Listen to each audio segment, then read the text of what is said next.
हरे कृष्णा।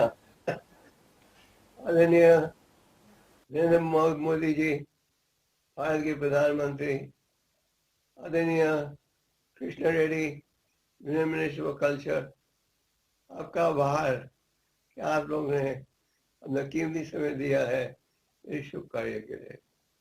जैसे आप जानते हो, हम ये साल पापा जी का 125वां एनिवर्सरी मना रहे हैं। श्री पापा कौन थे? चैतन्य महाप्रभु की भविष्यवाणी थी कि एक दिन विश्व के हर कोने में यह हरि नाम का प्रचार होगा, और इसको सफल बनाने के लिए बाबा जी प्रकट हुए थे क्या में 1896 में। छोटी आयु में ही उनके पिता ने उन्हें हर प्रकार की शिक्षा दी थी, और छोटी आयु में ही उन्होंने संस्कृत भाषा सीखना भी शुरू कर दिया। 1922 में एक महान संत को मिले। उस वक्त प्रभुपाद जी महात्मा गांधी के फ्रीडम मूवमेंट में थे, और 1922 में मिले एक महान संत जिनका नाम था भक्ति सिद्धांत सरस्वती ठाकुर। उन्होंने देखा कि ये बड़ी अच्छी अंग्रेजी बोलते हैं।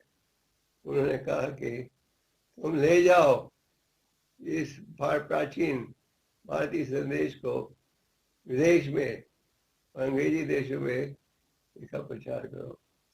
ये आदेश दिया था 1922 में, और प्रभुपाद जी प्रयास करते गए। अंत में 1935 में 1965 में वो विदेश गए केवल 40 रुपए के साथ, और उनके पास एक फ्री टिकट थी कार्गो के जहाज में। प्रयास किया था लोगों से चंदा लेने के लिए, इतने सफल नहीं हुए। तो कार्गो शिप में गए और 35 दिन का सफर था, और जब न्यूयॉर्क पहुंचे उनके मन में यही था कि हमने इस संदेश को प्रचार करना है। बड़े संघर्ष के साथ बाबा जी ने कृष्ण भक्ति का प्रचार किया, और बहुत ही संघर्ष के साथ सफलता प्राप्त हुई। उन्होंने पहला इस्कॉन का केंद्र खोला था न्यूयॉर्क में 1935 में। आज विश्व के कोने कोने में आप मेरी संस्कृति का प्रभाव देखते हो। पहली बार इतिहास में भारतीयों ने देखा तो प्रभुपाद अपने विदेशी शिष्यों के साथ आए थे। उन्होंने देखा विदेशियों को साड़ी पहनते हुए, धोती पहनते हुए, तिलक लगाते हुए। प्रभुपाद जी ने थोड़े समय में ही ग्रंथों का अनुवाद किया। उनके गुरु महाराज का आदेश था वैदिक साहित्य का अनुवाद करो, और थोड़े समय में ही भागवतम, गीता और ग्रंथों का अनुवाद किया।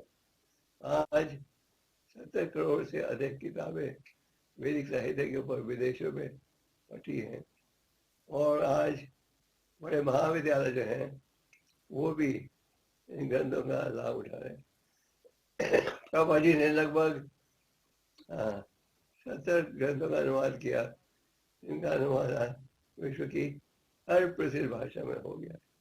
आज आप विश्व के किसी भी महाविद्यालय में जा सकते हैं तो गीता को प्राप्त कर सकते हैं।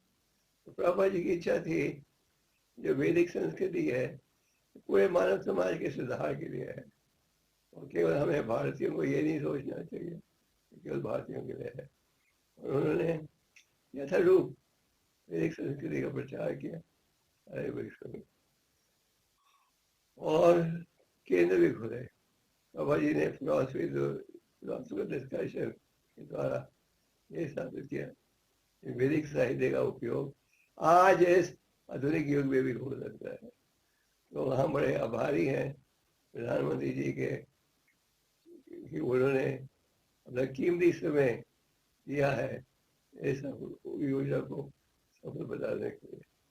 बाबा जी की इच्छा थी कि पूरा विश्व सुखी बने, लोगों का चरित्र हो, शांति की प्राप्ति के लिए हम प्रयास करें।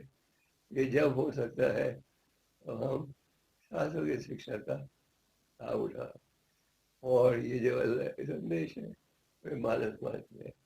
साथ में सामाजिक सेवा विभाग था।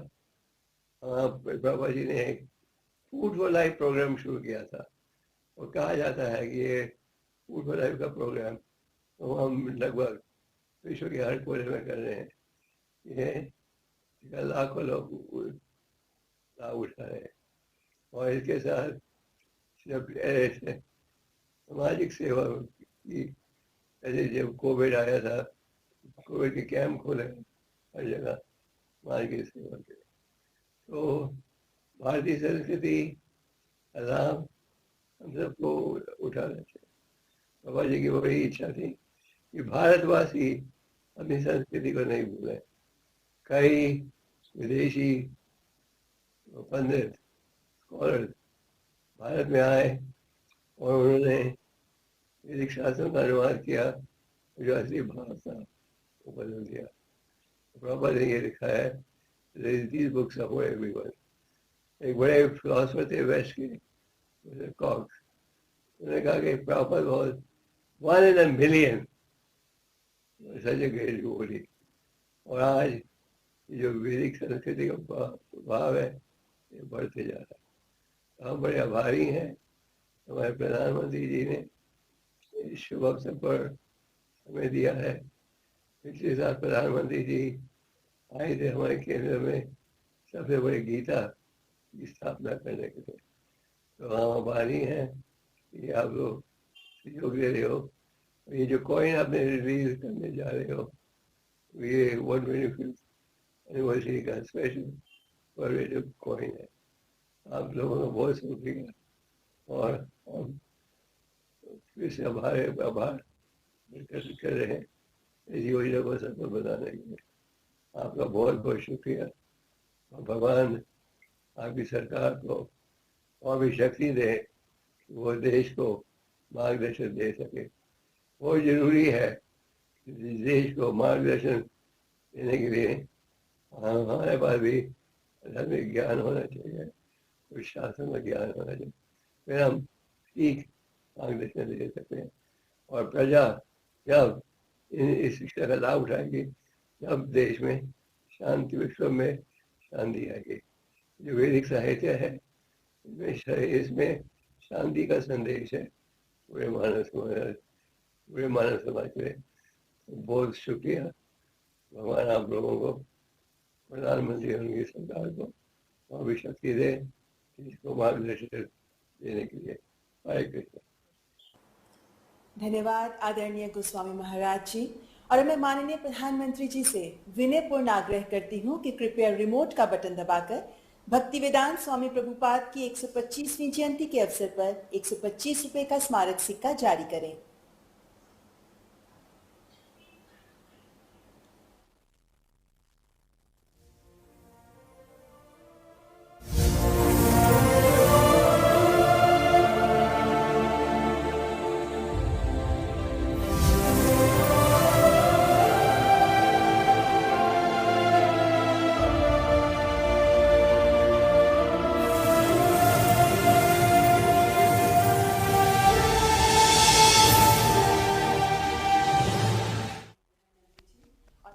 आदरणीय प्रधानमंत्री जी से विनम्रता पूर्वक करबद्ध आग्रह करती हूं कि कृपया अपने प्रेरणादायक शब्दों द्वारा हमारा मार्गदर्शन करें।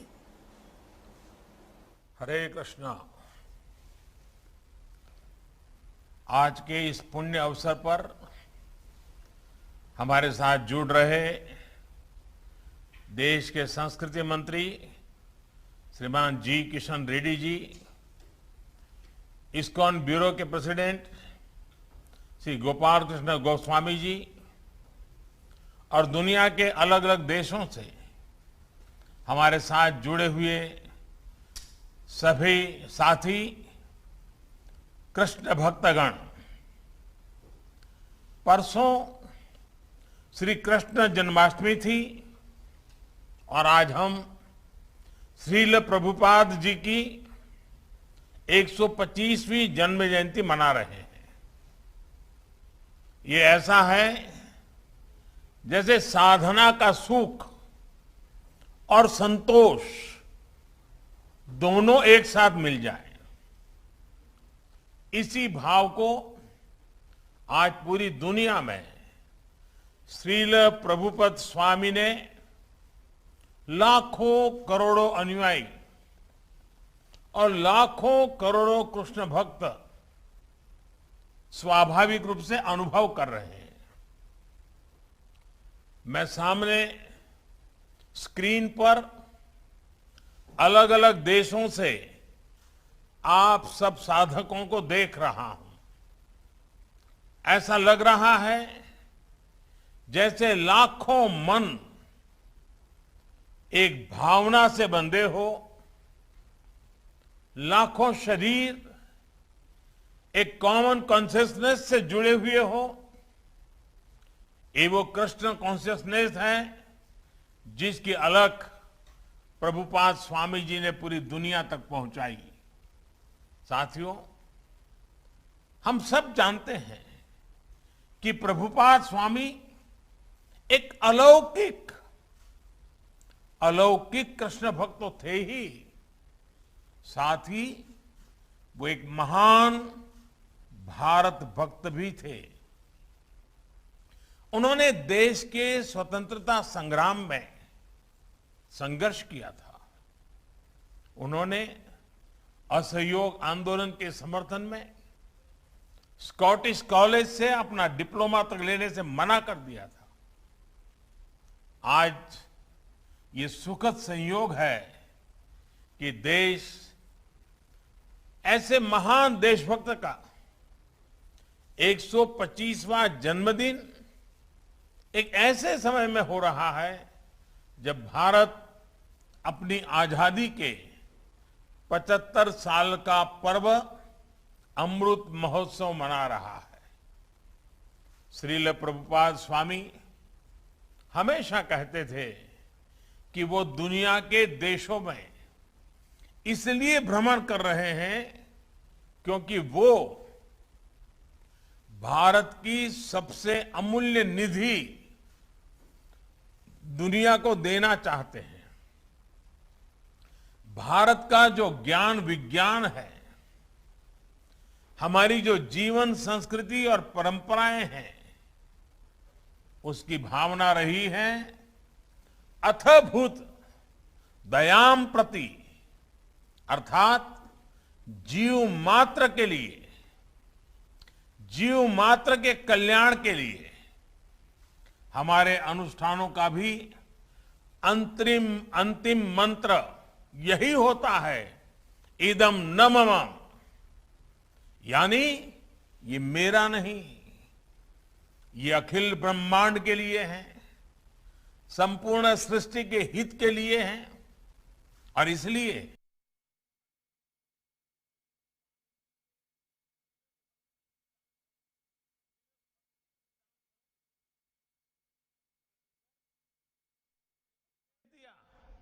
कि वे भारत के चिंतन और दर्शन को दुनिया तक ले जाएं।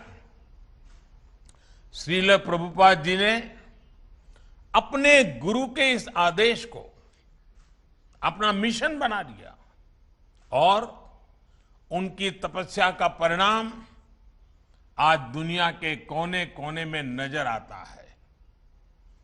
अमृत महोत्सव में भारत ने भी सबका साथ, सबका विकास और सबका विश्वास के मंत्र के साथ ऐसे ही संकल्पों को अपनी आगे की यात्रा का आधार बनाया है। हमारे इन संकल्पों के केंद्र में, हमारे इन लक्ष्यों के मूल में भी वैश्विक कल्याण की ही भावना है और आप सभी इसके साक्षी हैं कि इन संकल्पों की पूर्ति के लिए सबका प्रयास कितना आवश्यक है।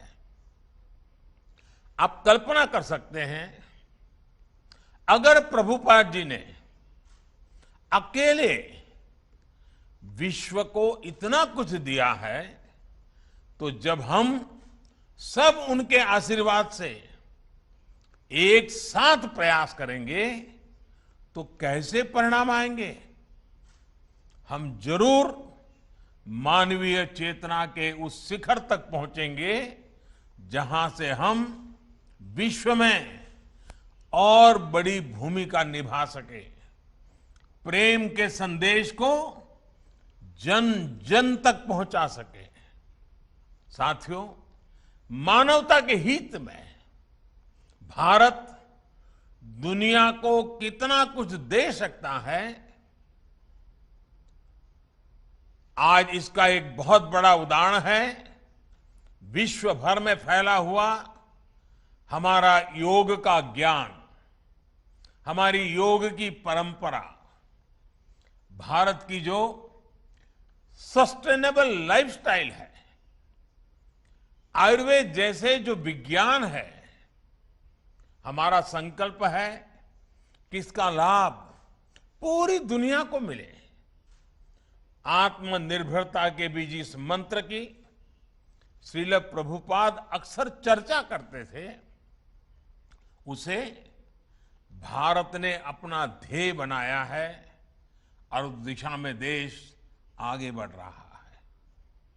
मैं कई बार जब आत्मनिर्भर भारत और मेक इन इंडिया के लक्ष्यों की बात करता हूं, तो मैं अपने अधिकारियों को, बिजनेसमैन को इस्कॉन के हरे कृष्ण मूवमेंट की सफलता का उदाहरण देता हूं।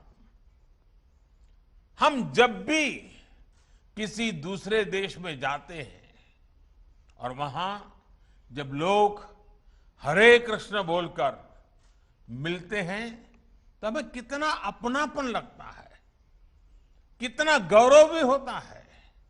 कल्पना करिए, यही अपनापन जब हमें मेक इन इंडिया प्रोडक्ट के लिए मिलेगा तो हमें कैसा लगेगा।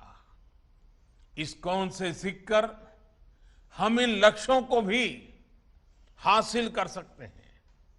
साथियों, भगवान कृष्ण ने अर्जुन से कहा था, नहीं ज्ञानेन सदृशम पवित्रमिहि विद्यते, अर्थात ज्ञान के समान पवित्र कुछ भी नहीं है। ज्ञान को ये सर्वोच्चता देने के बाद उन्होंने एक और बात कही थी, मैव मन अधस्तत्व मयि बुद्धिम निवेशय, यानी ज्ञान विज्ञान को हासिल करने के बाद अपने मन को, बुद्धि को कृष्ण में लगा दो, उनकी भक्ति में समर्पित कर दो। ये विश्वास, ये बल भी एक योग है जिसे गीता के 12वें अध्याय में भक्ति योग कहा गया है। और इस भक्ति योग का सामर्थ्य बहुत बड़ा होता है। भारत का इतिहास भी इसका साक्षी है। जब भारत गुलामी के गहरे गर्त में फंस गया था, अन्याय, अत्याचार और शोषण से पीड़ित भारत अपने ज्ञान और शक्ति पर ध्यान नहीं लगा पा रहा था, तब ये भक्ति ही थी जिसने भारत की चेतना को जीवंत रखा, भारत की पहचान को अक्षुण्ण रखा। आज विद्वान इस बात का आकलन करते हैं कि अगर भक्ति काल की सामाजिक क्रांति न होती तो भारत न जाने कहां होता, किस स्वरूप में होता। लेकिन उस कठिन समय में चैतन्य महाप्रभु जैसे संतों ने हमारे समाज को भक्ति की भावना से बांधा। उन्होंने विश्वास से आत्मविश्वास का मंत्र दिया। आस्था के भेदभाव, सामाजिक ऊंच नीच, अधिकार अनाधिकार, भक्ति ने इन सबको खत्म करके शिव और जीव के बीच एक सीधा संबंध बना दिया। साथियों, भारत के इतिहास का अध्ययन करें तो आप ये भी पाएंगे कि भक्ति की इस डोर को थामे रहने के लिए अलग अलग कालखंड में ऋषि, महर्षि और मनीषी समाज में आते रहे, अवतरित होते रहे। एक समय अगर स्वामी विवेकानंद जैसे मनीषी आए जिन्होंने वेद वेदांत को पश्चिम तक पहुंचाया, तो वहीं विश्व को जब भक्ति योग को देने की जिम्मेदारी आई तो श्रील प्रभुपाद जी और इस्कॉन ने इस महान कार्य का बीड़ा उठाया। उन्होंने भक्ति वेदांत को दुनिया की चेतना से जोड़ने का काम किया। यह कोई साधारण काम नहीं था। उन्होंने करीब 70 साल की उस उम्र में इस्कॉन जैसा वैश्विक मिशन शुरू किया, जब लोग अपने जीवन का दायरा और सक्रियता कम करने लगते हैं। ये हमारे समाज के लिए और हर व्यक्ति के लिए एक बड़ी प्रेरणा है। कई बार हम देखते हैं लोग कहने लगते हैं कि उम्र हो गई, नहीं तो बहुत कुछ करते, या फिर अभी तो सही उम्र नहीं है ये सब काम करने की। लेकिन प्रभुपाद स्वामी अपने बचपन से लेकर के पूरे जीवन तक अपने संकल्पों के लिए सक्रिय रहे। प्रभुपाद जी समुद्री जहाज से जब अमेरिका गए तो वो लगभग खाली जेब थे। उनके पास केवल गीता और श्रीमद् भागवत की पूंजी थी। रास्ते में उन्हें 2-2 बार हार्ट अटैक आया यात्रा के दरमियान। जब वो न्यूयॉर्क पहुंचे तो उनके पास खाने की व्यवस्था भी नहीं थी, रहने का तो ठिकाना ही नहीं था। लेकिन उसके अगले 11 सालों में दुनिया ने जो कुछ देखा, श्रद्धेय अटल जी के शब्दों में कहें तो अटल जी ने इनके विषय में कहा था, वो किसी चमत्कार से कम नहीं था। आज दुनिया के अलग अलग देशों में सैकड़ों इस्कॉन मंदिर है। कितने ही गुरुकुल भारतीय संस्कृति को जीवंत बनाए हुए हैं। इस्कॉन ने दुनिया को बताया है कि भारत के लिए आस्था का मतलब है उमंग, उत्साह और उल्लास और मानवता पर विश्वास। आज अक्सर दुनिया के अलग अलग देशों में लोग भारतीय वेशभूषा में कीर्तन करते दिख जाते हैं। कपड़े सादे होते हैं, हाथ में ढोलक, मंजीरा जैसे वाद्य यंत्र होते हैं, हरे कृष्ण का संगीतमय कीर्तन होता है और सब एक आत्मिक शांति में झूम रहे होते हैं। लोग देखते हैं तो उन्हें यही लगता है कि शायद कोई उत्सव या आयोजन है। लेकिन हमारे यहां तो ये कीर्तन, ये आयोजन जीवन का सहज हिस्सा है। आस्था का ये उल्लासमय स्वरूप निरंतर पूरी दुनिया में लोगों को आकर्षित करता रहा है। ये आनंद आज स्ट्रेस से दबे विश्व को नई आशा दे रहा है। साथियों, गीता में भगवान कृष्ण का कथन है, अद्वेष्टा सर्वभूतानां मैत्रः करुण एवच निर्ममो निरहंकारः समदुख सुख शमी। अर्थात जो जीव मात्र से प्रेम करता है, उनके लिए करुणा और प्रेम रखता है, किसी से द्वेष नहीं करता, वही भगवान को प्रिय है। यही मंत्र हजारों सालों से भारत के चिंतन का आधार रहा है और इस चिंतन को सामाजिक आधार देने का काम हमारे मंदिरों ने किया है। इस्कॉन मंदिर आज इसी सेवा परंपरा के आधुनिक केंद्र बनकर उभरे हैं।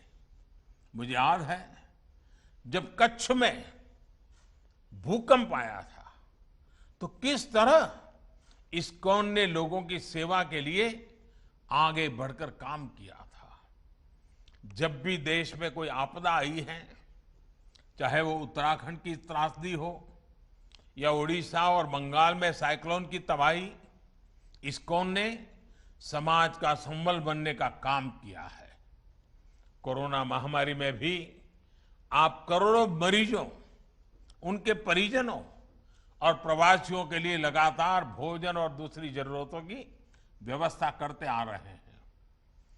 महामारी के अलावा भी लाखों गरीबों के भोजन और सेवा का अनवरत अभियान आपके माध्यम से चलता रहा है। जिस तरह से इस्कॉन ने कोविड मरीजों के लिए अस्पताल बनाए और अब वैक्सीन अभियान में भी सहभागिता निभा रहे हैं, उसकी भी जानकारी मुझे लगातार मिलती रहती है। मैं इस्कॉन को, इससे जुड़े सभी भक्तों को आपके इस सेवा यज्ञ के लिए बहुत बहुत शुभकामनाएं देता हूं। साथियों, आज आप सत्य, सेवा और साधना के मंत्र के साथ न केवल कृष्ण सेवा कर रहे हैं, बल्कि पूरी दुनिया में भारतीय आदर्शों और संस्कारों के ब्रांड एम्बेसडर की भी भूमिका निभा रहे हैं। भारत का शाश्वत संस्कार है सर्वे भवन्तु सुखिनः, सर्वे सन्तु निरामया। यही विचार इस्कॉन के जरिए आज आप सभी का, लाखों करोड़ों लोगों का संकल्प बन चुका है। ईश्वर के प्रति प्रेम और जीव मात्र में ईश्वर के दर्शन, यही इस संकल्प की सिद्धि का मार्ग है। यही मार्ग हमें विभूति योग अध्याय में भगवान ने बताया है। हमें विश्वास है कि वासुदेवः सर्वम का ये मंत्र हम अपने जीवन में भी उतारेंगे और मानव मात्र को भी इस एकता की अनुभूति कराएंगे। इसी भावना के साथ आप सभी का बहुत बहुत धन्यवाद। हरे कृष्ण। बहुत बहुत धन्यवाद माननीय प्रधानमंत्री जी, आपके सुवचनों के लिए हार्दिक आभार, हृदय से साधुवाद। हम माननीय प्रधानमंत्री जी, माननीय केंद्रीय संस्कृति मंत्री आदरणीय श्री गोपाल कृष्ण गोस्वामी महाराज और विश्व भर से हमारे साथ जुड़े अतिथिगण और भक्तगण का धन्यवाद करते हैं। नमस्कार।